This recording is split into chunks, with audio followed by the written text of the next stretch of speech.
RP Show continues back home. I'm going to explain how and why in a second. Just want to tell you, hey, transform your audience with powerful presentations from EMJ Marketing's elite speakers. Check out their website for more information, emjmarketing.com. Not a lot of NFL today, but the poll question for EMJ Marketing is, should the NFL institute a draft lottery? We'll get into that in a second as we bring in Jersey Jim. And Jim, I texted you and I apologize. I was flying all night. I didn't see your texts till now with those wonderful memes that you made and sent. I apologize, my guy. I just saw them. I hope you didn't think I was not responding to you. No, all good, Rod. Thanks to be here. Always a pleasure. No, I just was having fun last night. Saw some great photos out there, and I wanted to send them along to my guy and your show and, of course, the podcast out there. No, never. I knew you were fine. I saw your story, so we're all good here. Okay, I apologize. I didn't get back to you. So we'll explain why next segment when you're gone. But the reason I bring this up is, should the NFL have a draft lottery, is because the New York Giants, that play in your backyard there, have made a quarterback change. Tommy Cutlett's coming back in. Tommy DeVito going to start in place of Daniel Jones. And from what I understand, this is a money thing, a bonus thing. But people are also saying the Giants are clearly tanking it as they want the number one pick of the draft, or at least as high of a pick as they can get. What's your read on this? Yeah, I mean, it's hard to argue that, right? I mean, when you have a $5 million quarterback that you guaranteed to pay as your backup, and Drew Lock, who's on the bench, he was supposed to be your backup to Daniel Jones, and you're not even playing him. You're going straight to your third-string quarterback in Tommy DeVito. That tells me one thing, that you're tanking. You want one of these quarterbacks that are coming out of college right now. The problem is, it's just not a quarterback problem for the New York Giants. It's an offensive line problem. It's a GM problem. I don't know so much about the coach, but organizational disaster, giving a contract to Daniel Jones. And again, it is a money thing, right? If he gets hurt, they're on the hook next year for his final year of his contract. And I don't think they want to do that. I think it's time to move on. It's time to reset. So you have two quarterbacks on the bench being paid close to $56 million. Yeah, that's a little bit of a problem. So it is tank time in New York. I'm reading Doug McLean's book right now called Draft Day. It's really good. It talks about when the NBA brought in their lottery for the draft, when the NHL brought in its lottery. It's been around longer than you think, but the NFL's fought it. They have never had a draft lottery, and I'm sure there's a good reason why. I don't know what that is, but do you think one day they'll go to it? Because now with betting such a big thing, Jim, really hard to bet on games, I would think, late in the year when you got teams tanking, especially when you have two teams tanking. They don't want to win. No, exactly. No, I think it's going to come eventually. I agree with you, like Doug McLean, right? You see it in the NHL. The reason they put it in was why? The Oilers won like 3 drafts in a row, got 3 number 1 picks. New Jersey had 3 in 4 years. There's a reason why they don't do it right now in the NFL. You want to turn teams around quickly, right? Get that franchise quarterback in there. Maybe the guard, not the guard so much, but the D end, your wide receiver, running back, right? But you try to go, you finish last, worst to first, or worst to wherever you want to finish. Again, certain teams, it's going to take longer because they're going to need more draft picks, going to need more high draft picks.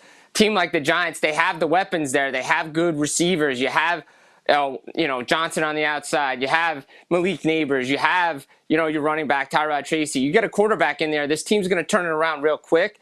That's probably why they don't do it, but I could see it coming if a team gets first-round pick after first-round pick after first-round pick. Like the Lions probably had 3 first-round picks in 4 years, but they didn't change the rules. Absolutely. Okay, so now you got a Devils banner behind you. You cover all the NHL teams in the tri-state area, but you're Devils first. So they came down here, had their way with the Panthers in back-to-back games. It wasn't close, as you saw. And Bob played for the Panthers in one of those. I don't believe both. But then they go to Tampa and get shut out. So what's your read on this last week for the Devils? Yeah, pretty good week. Again, like Tampa, for some reason, to quote Lou Brown, when the Indians played the Yankees, they went to Yankee Stadium, and Rick Vaughn gave up that grand slam at the end. One day we're going to figure out a way to beat that team. That's what the Devils have to do. Tampa, right, they shut down the middle of the ice. They took New Jersey's system, and they shoved it right down their throats. The Devils did that to the Panthers on Tuesday and Thursday. They played the Panthers game to a T. Yeah. Bend, don't break, get the big save, capitalize on the power play. Don't give Florida much through the neutral zone. And then you go to Tampa. Look, Jacob Markstrom is everything you want and more in your goaltender.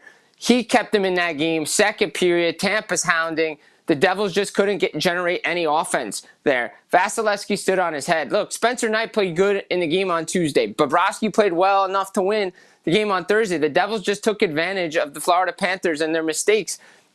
You heard Paul Maurice talk about it after the game. The Devils just we beat ourselves. But give credit to New Jersey, sticking to the game plan, not cheating the game, not cheating for offense, playing defense first mentality. And then when they get to Tampa, Tampa just has a way with this team right now. I don't understand. I can't put my finger on it, but it goes back to the playoffs when Carolina just took away that stretch pass, and you're seeing it with the Tampa Bay Lightning too. They do it with New Jersey. They just take away their offensive ability, and the Devils are just not shooting enough. They overpass, especially when you're getting goal lead from Vasilevsky.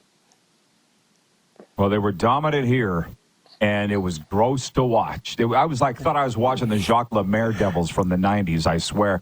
But hey, I was kind of hoping, I actually had predicted that all three of the tri-state teams would make the playoffs, Rangers, Islanders, Devils, but it's kind of not looking like that'll be the case this year. Am I right?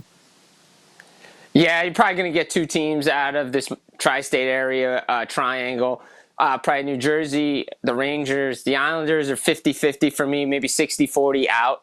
Because, again, they're that team, right? You don't want to play in the playoffs because they play that style that wins in the playoffs, but they don't have the offensive consistency to get to the playoffs because Carolina's up there. Washington continues to be a juggernaut. Ovechkin, like you said before, 3 goals on fire right now. And, the Islanders are struggling. They have the injuries. They're trying to tread water. Ilya Sorokin's back playing to his form. Varlamov is there, but you gotta, no Barzell, you got no Mike Riley, Romanov's hurt, Duclair's hurt up front. It's starting to get thin. Anders Lee, Brock Nelson, okay, Bo Horvat's doing his thing. Kyle Palmieri's really streaky. It's going to be a tough and tall task for Patrick Waugh and the New York Islanders to make the playoffs. No doubt. Hey, Allie in Texarkana writes in. She says, hey, Jim, always good to hear from him. And she says, good luck with Netflix. That Paul Tyson was spinning like it was 1999. Because I was kept waiting for the AOL logo to pop up. Did you stay up to watch Paul Tyson? And if so, what did you think the other night? I mean, I saw comments on the internet. I mean, I was having fun with it with my wrestling memes because just it felt like staged and it was fixed. Felt like professional wrestling, except professional wrestling is more entertaining than what I saw Friday night. Caught the highlights on YouTube. Didn't really need to see the Netflix thing. But I saw everybody complaining about Netflix just loading and AOL and dial-up. Yeah, it was bad. Netflix got to wake up into the world of sports production and what it's like to put on a sports event. It's not that easy. If you think you can do it, good luck. Amazon had their issues with football at first. Netflix is finding out with the Tyson and Paul fight. I mean, look, again, it was staged. I mean, like, if it was a real fight, Tyson would have killed him within 30 seconds. Okay. You believe that? I do, actually, because I was watching highlights. I saw Mike throw a couple rights that caught Jake Paul, and I'm like, then he backed off a little bit. I'm like, all right, there's something's got to be going on here where he's not taking this fight the way it should be taken. Yeah, I don't think either one of them did, but boxing wonders why they have the problems that they do. Mind you, with the amount of people that they made or showed up and paid to be there, maybe they don't have any problems at all. And here's me watching again. Like all of us. And, it was just turned out to be just a major sham. Jimbo, always good to see you, brother. Keep on keeping on. Keep on keeping on. I love it. Always to see you, Rod. And, guys, remember the motto, skate every day. Guys, take care. Always a pleasure.